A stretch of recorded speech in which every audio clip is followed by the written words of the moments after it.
যুদ্ধবিধ্বস্ত মধ্যপ্রাচ্যের উত্তাল সমুদ্রে যখন বিশ্বের দাবড় শক্তিদের জাহাজ থমকে দাঁড়িয়েছে, তখন কোন জাদু বলে ভারতের তেলের ট্যাঙ্কারগুলো নির্ভয় পার হচ্ছে বিশ্বের সবথেকে বিপজ্জনক জলপথ?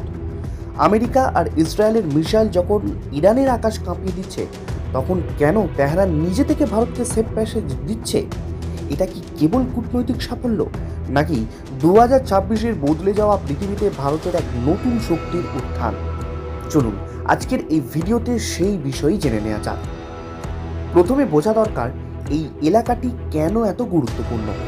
ওমান এবং ইরানের মাঝখানে থাকা এই ছোট্ট জলপথটিকে বলা হয় বিশ্বের জ্বালানি ধমনী। বিশ্বের প্রায় 20% তেল এবং গ্যাস এই সরু পথ দিয়েই যাতায়াত করে।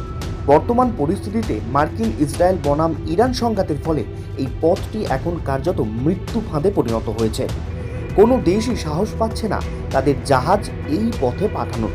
কিন্তু ঠিক এই সময় ভারতের পতাকাবাহী জাহাজ জগবসন্ত এবং Pine Gas 92,000 metric ton LPG নিয়ে সগর্বে এই পথ পার করলো। তাহলে প্রশ্ন হচ্ছে, কেন ইরান তাদের আটকালো না? কেন হুতি বা অন্যান্য বিদ্রোহী গোষ্ঠীগুলো ভারতের জাহাজকে হাত দিচ্ছে না? এখানেই আসে ভারতের কূটনীতির আসল জাদু। ভারত কোনো এক পক্ষের হয়ে খেলছে না। একদিকে ভারতের সাথে আমেরিকার সম্পর্ক এখন ইতিহাসের শ্রেষ্ঠ পর্যায়ে।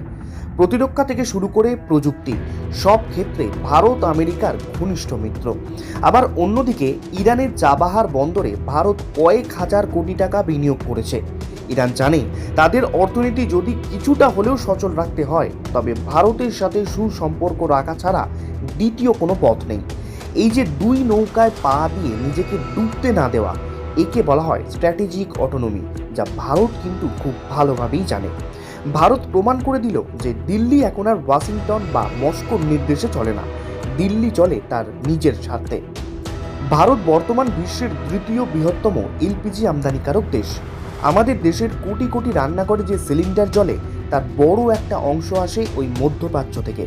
যদি হরমুজ প্রণালী পুরোপুরি বন্ধ হয়ে যেত, তবে ভারতের বাজারে গ্যাসের দাম আকাশচুম্বী হতো এবং পেট্রোল ডিজেলের জন্য হাহাকার পড়ে যেত। কিন্তু শিপিং মন্ত্রকের এই রিপোর্ট বলছে ভারত কোনো চাপ ছাড়াই জ্বালানি সরবরাহ স্বাভাবিক রেখেছে।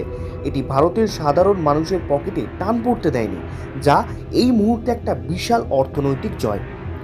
বিশ্বের অন্যান্য দেশ যখন রুট পরিবর্তন করে হাজার হাজার কিলোমিটার ঘুরে জাহাজ পাঠাচ্ছে, তখন ভারত বিশেষ সুবিধা পাচ্ছে।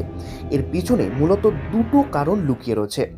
এক, ভারত ইরানের চাবাহার বন্দর পরিচালনা করছে, যা ইরানের জন্য লাইফলাইন।